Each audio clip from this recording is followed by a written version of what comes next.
বুড়ো চাচা মসজিদে বসে থাকে, ছোট ছোট বাচ্চারা মসজিদে গেলেই চোখ এইরকম বড় বানায়। মসজিদে শিশুরা যাবে কি যাবে না? আসতে বলবেন না, যাবে কি যাবে না? এরকম চোখ বড় বানায়, শিশুরা তো থরথর করে কাঁপে।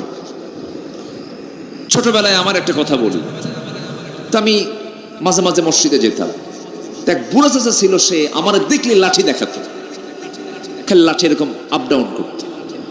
তা আমি ভাবলাম নামাজ মনে হয় এরকম করে পড়বে।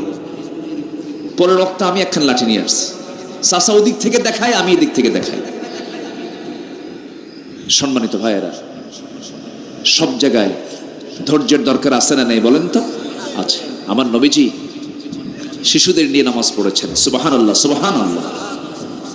মসজিদে নববীর ভিতরে আমার নবীজি সেজদায় চলে গেছেন। হোসেন রাদিয়াল্লাহু তাআলা আনহু নবীর ঘাড়ে গিয়ে বসছে। কোথায় গিয়ে বসছে? রসুল হচ্ছেন নানা। রসুল কি নানা? কিছু নানা আছে আজকের, এত গরম নাতি কাছে যেতেই পারে না, খালি কয় ছাড় ছাড়। নাতি মনে মনে দোয়া করে, এই বুড়া মরবে কোনদিন, কুলখানি খাবো। কি ঠিক কিনা? আমার নবীজি কি নানা ছিলেন, কি ধৈর্য ছিল। রসুল সেজদায় গেছেন, হোসেন রাদিয়াল্লাহু তাআলা নবীর ঘাড়ের উপরে গিয়ে আস্তে করে বসে গেছে।